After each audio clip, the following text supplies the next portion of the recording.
So welcome back, my friends, to another episode of Planet Zoo and our Hyland Zoo series. Today we're going to be cracking on with plenty of work inside the zoo once again. The time-lapse section of this is going to be obviously at the beginning, and we're going to be splitting that into three parts. You're going to see this bit that's going on at the moment, which is us just sticking down some fences and doing a little bit of detailing to path and things around this brand new car park area that we're going to talk about in a lot more detail when we come to the live section. The next bit, we're going to be detailing the ticket booths, and then we finish off today's episode by putting the majority of the coffee shop down, and they are two of the buildings that are going to sit just past the entrance. And I guess on the subject of the entrance, and because this is episode 2, if you are new to the series, do feel free to hit that subscribe button and drop likes on the video if you're enjoying the content to this point. But also, if you've not watched episode 1, I'll link it above right now. Head on over and then you can see the build of the entrance, and you can find out the inspiration for the entrance and for the zoo in general as well. We are basically trying to do as realistic a zoo as possible. Obviously there are some limitations because this is just a game after all, but yeah, I'm trying to go for a very realistic looking zoo, and that includes all of this stuff, you know, putting in a car park, you know, making sure all the paths and stuff work well. We've turned the people spawner into a train station. You're going to see that in the live section in a bit more detail, and we talk a bit more in length about the car park and the off-road area that goes up to a section that we're probably going to be building in next episode. So this stuff you're seeing at the moment, in my opinion, is probably the boring stuff, but it has to be done, especially to try and achieve the element of realism. We're just fencing off the car park. We've had to put a brand new sort of entrance from the car park into the park, also joining that up with the brand new exit line. Another thing you're going to see is that a lot of the path work in the zoo does get reworked today. It has to, because unfortunately, especially where the ticket booths and that were concerned, I wanted to completely rejig that area, and we had to do a lot of work to make sure that it worked, and to make sure that the staff as well as the visitors to the zoo can move around as freely as I want them to. You'll see in the time-lapse now, we're just placing down a little bit of pavement. We do some foliage in this section that you'll see at the end in the live section. I don't include it in the time-lapse. Foliage is one of those things. It is a long old process, and yeah, it's just me placing trees and trying to be cute about it, and you don't really need to see that. But we move on now to the ticket booths, and these, in my humblest of opinions, come out fantastic. I said fantastic about 1 million times, and to anyone that left me comments about how many times I said it, I'll count them up from next episode, from last episode, and if you got it right, maybe I'll name the first animal after you. But yeah, I do. I think these look really good when I'm finished with them. I left the wooden structures that were there, we used that as a base, and then we just went in with some coloured shapes and we made them look really nice. We do a lot of detailing. We put in some information boards on them, put a custom made roof, and what you'll see at the end how nice this makes this entrance part of the zoo end up looking. The build time in its entirety for today's episode was around about 3 hours and 10 minutes. So I spent a long time doing the ticket booths and the brand new coffee shop, reworking the paths and stuff. This part alone was about an hour and 15 minutes.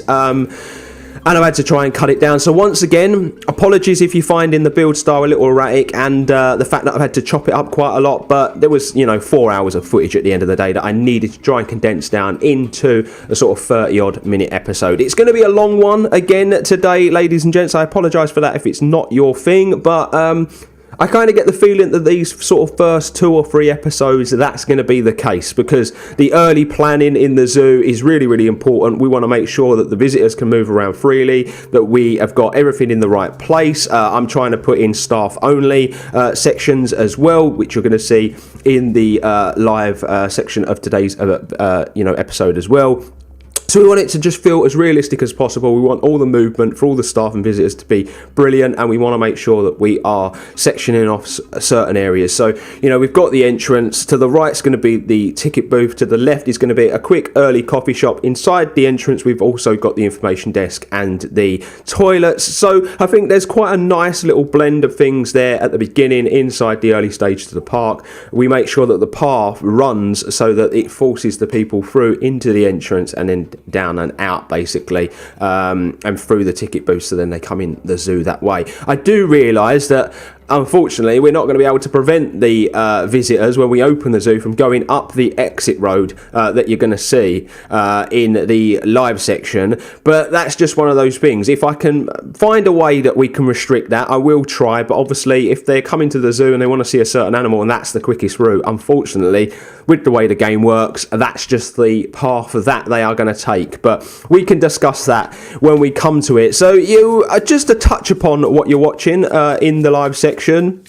A lot of this is just coloured shapes. I said in last episode that they have become a real favourite tool of mine in the game, and especially when it comes to detailing, they can help add so much. There's also these really thin sort of edged planks that I've used a lot of. We changed the colour of them, and just really brings these very plain wooden boxes to life. And when you see the roof all get put together as well, which is completely custom, it really helps as well, ladies and gents. So we achieve a lot in today's episode, and I really hope that you enjoy it. While I've got your attention, thank you to anyone that viewed last episode. Thanks to anyone that left comments and likes. It's really appreciated. Obviously, this is a brand new channel of mine to sort of accent the football channel that I've got as well. But yeah, I really like it, and welcome to any of the new subscribers. I've gained a few in the last few days since we put the first episode out, and yeah, I got cracking with recording the second episode straight away because I was really happy with the way it went. And yeah, it's just a very new process for me. I'm still learning how to do these sort of time-lapse episodes to try and fill the gaps and the voids with enough talking but not too much. Someone did say to me on last episode maybe I spoke a little bit too much, so I'm not going to do that today. I'm not going to bore you with the whole time. I just want to cover the basics so you know exactly what we're doing, where we're coming from, and then maybe I'll leave you towards the end of today's time-lapse with just a little bit of the music that I found, and you can enjoy that as we build the majority of the coffee shop. I guess if you are new, you're watching this episode and you haven't gone and watched the first episode, I guess I should explain sort of the story of the zoo and what we're trying to achieve. As I've already said, today we are trying to go for a realistic zoo, so we are going to be building sort of backlot areas. We're going to make sure that paths that run properly, that there's no blind spots in any of the enclosures when we get to that. It's heavily inspired by London Zoo, which is one of my favourite places in the world. My granddad used to take me there. One of my first dates with my wife was at London Zoo as well, and we've also based it on a local country park called Hyland Park, which is close to us, that we take the dogs for a walk. And I've essentially moved Hyland Park into the city centre so we can then build an urban zoo. So space is of a premium. It makes it a bit more challenging, but it gives this whole thing a backstory. The zoo is not open yet. It's a very rich benefactor has come in. He's bought up this plot of land and he's getting all the early stages built. And the zoo will officially open when the first animal is released into the zoo, and then people can start coming in and enjoying what we've done to this point. But we are a long way off of that. As you can see, we are still doing the ticket booths. We've only just finished the entrance. Coffee shop, you will see in the live section, is around about 95% finished, and then next episode I will talk about that in the live section, what we're going to do with that as well, ladies and gentlemen. So yeah, I guess there's not really too much more to say where the ticket booths are concerned. You're seeing them coming along quite nicely. The roof section that you're going to see in a moment that we start building was actually a lot more challenging than it appears in the time lapse. Obviously, the wonders of being able to edit out stuff is great, but I really struggled with where to put the actual top roof piece. I was going to try and be really cute and do shapes and stuff, but then I just went with a nice sort of flat roof. But it actually works so well with the entrance itself. It gives us that difference in height, a difference of perspective, and it just looks nicer on the eye. And that was something I was talking about in last episode that I really wanted to try to achieve with this zoo, was not just have it all on one flat level, because at the end of the day, that's not how architecture, that's not how zoos and parks and theme parks and things like that actually work. There's that element of perspective, and they do that by, they achieve that by using different styles of building, different heights to things and stuff like that. So that's what we're going to try and achieve. I'm no master builder, but do have a keen interest in, anything that's, creative and architecture and things like that. So this is really a good way to sort of flex my creative muscle, so to speak, and really sort of like try and do something new as well, especially on YouTube.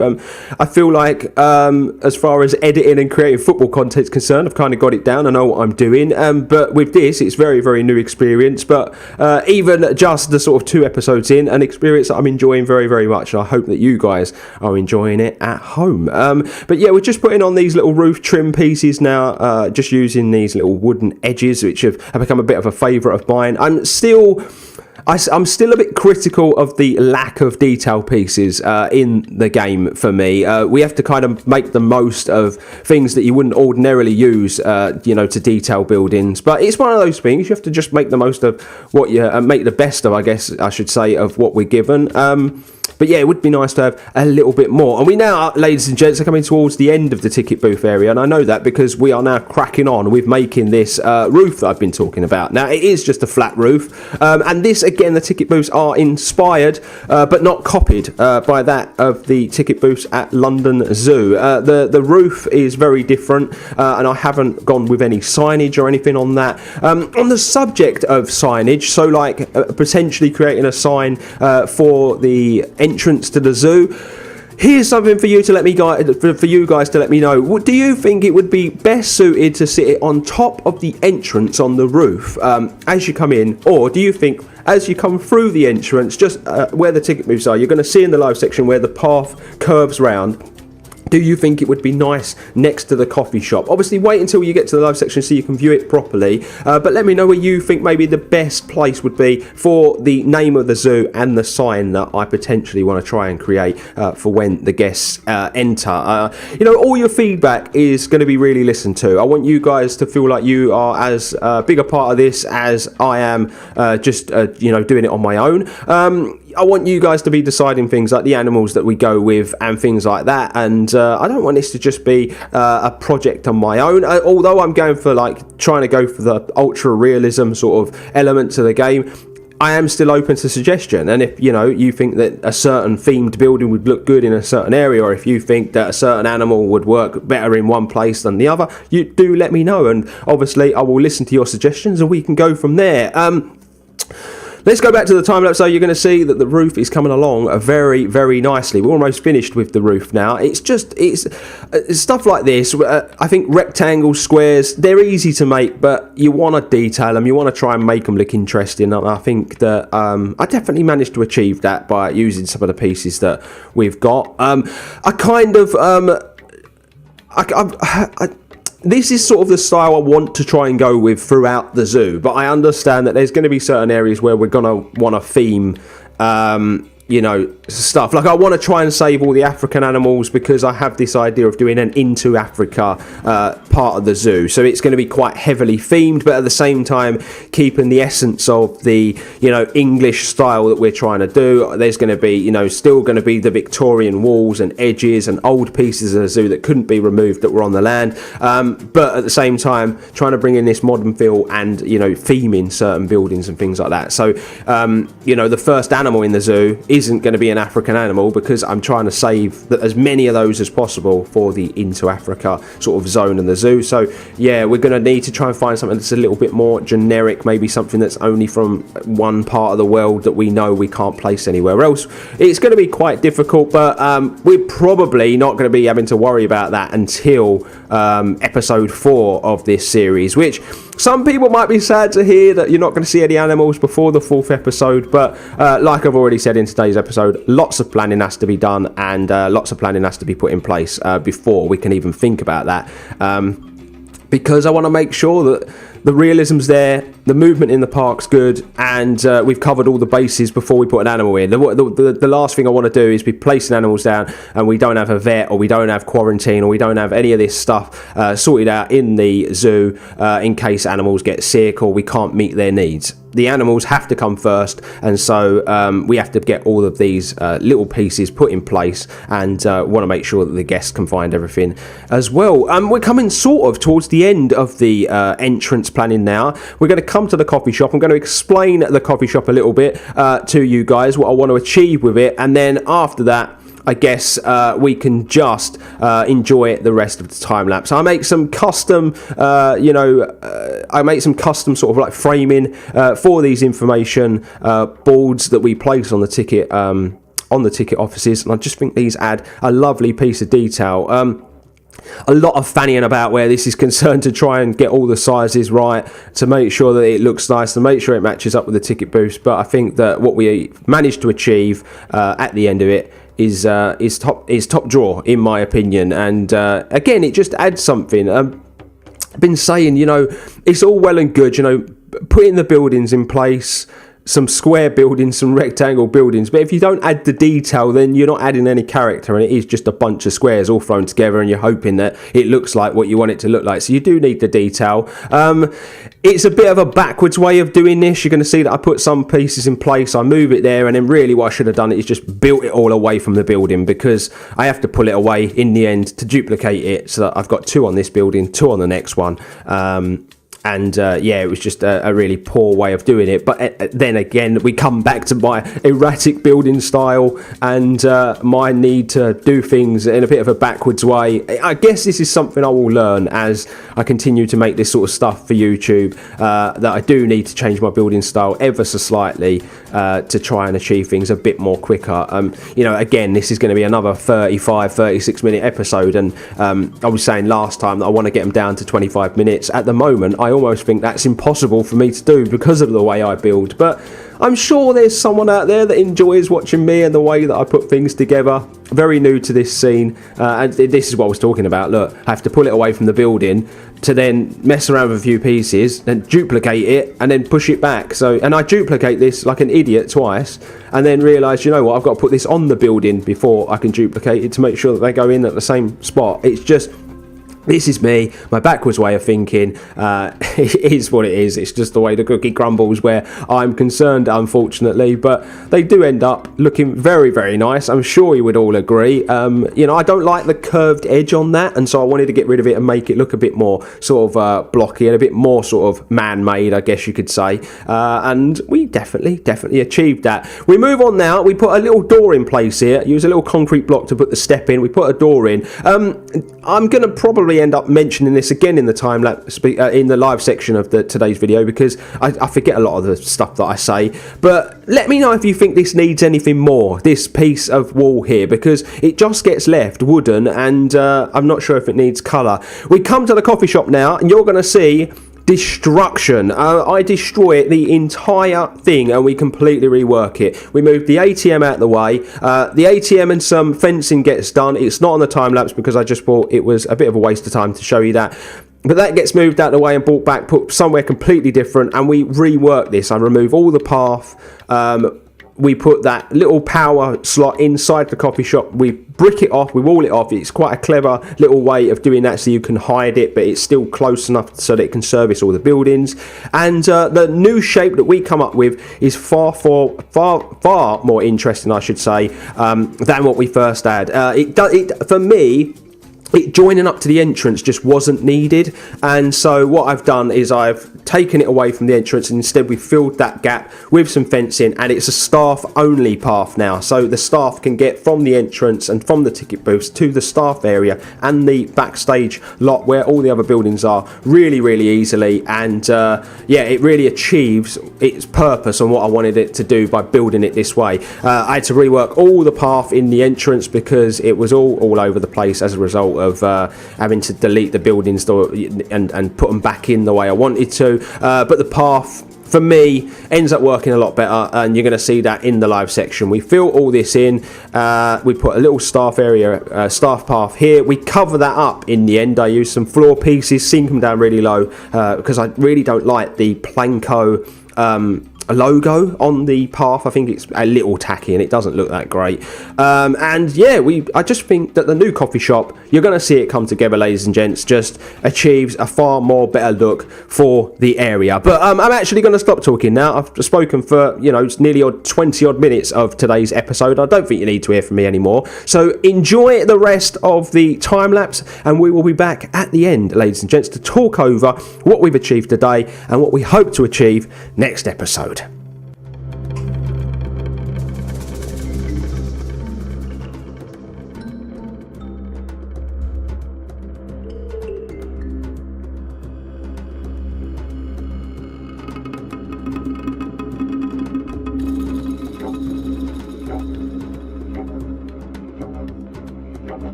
And so here we are, ladies and gents, in the live section of today's episode. The speed build went well, I'm sure you'll all agree. Another really long episode though.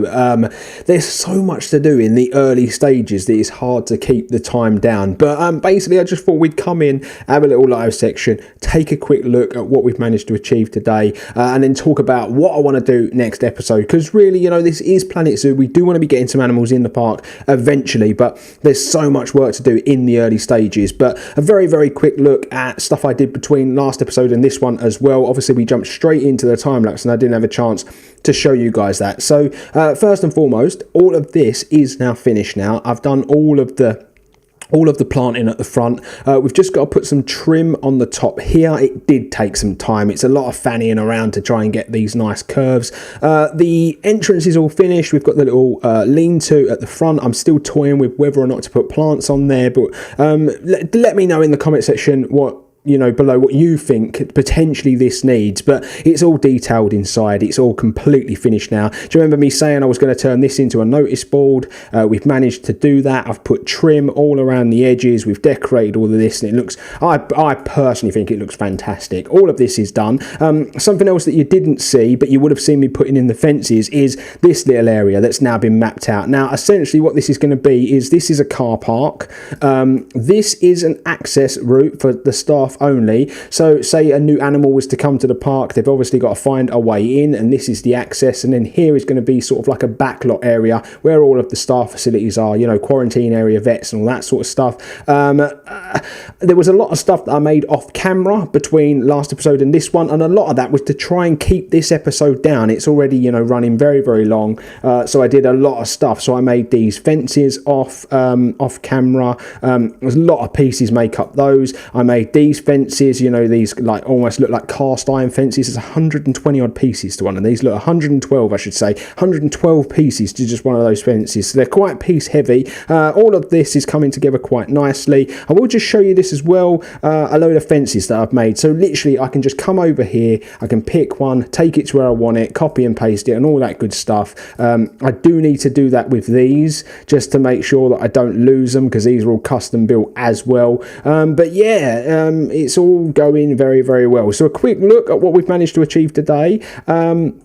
Ticket offices all done, looking fantastic in my opinion. Really, really, really rate them. A lot of detail put into them, and they've turned out exactly how I wanted them to. We get a nice bit of difference with the roof type as well, the way the heights are, so that gives us something a bit different for the eye to look at. I'm still wondering what to do with this building. So do I go all green to match this? Should I match this up with the green as well here, just to make all this appear as one, or do we think that change in colour is all good? And then we come over to the coffee shop, and obviously you would have seen in the time lapse we spent a lot of time detailing the inside, and you may be thinking to yourself, why did you bother doing that? Because you can't see the inside from out here. Now the plan is to potentially change these two to glass, and then potentially to custom build a couple of wall pieces here and put glass in there as well. I just used these pieces temporarily just so I could get the shape of the building down, and I think we can all agree this shape is so much nicer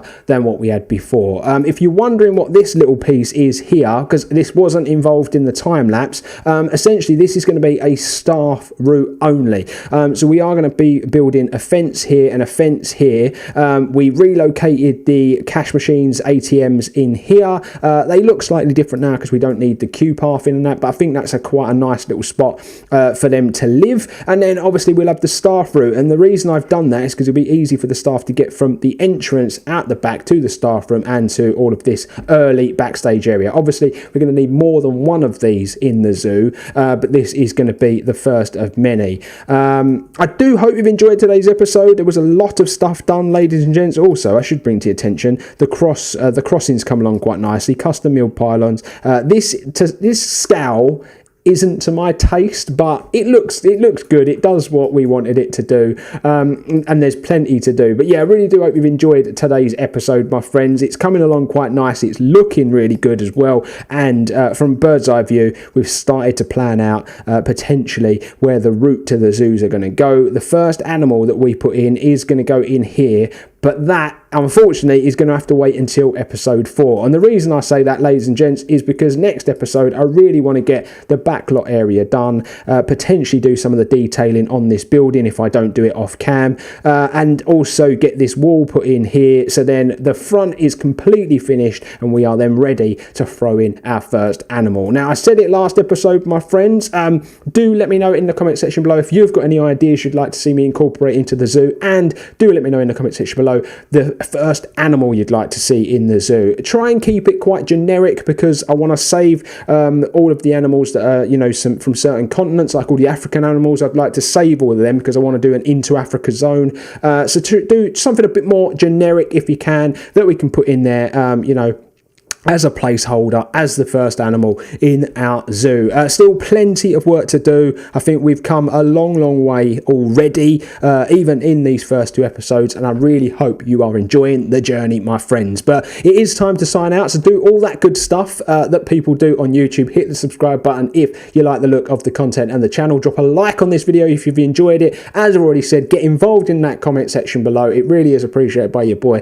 to hear all of your suggestions. But until next time, my friends, make sure you get an extra, and I'll see ya real soon.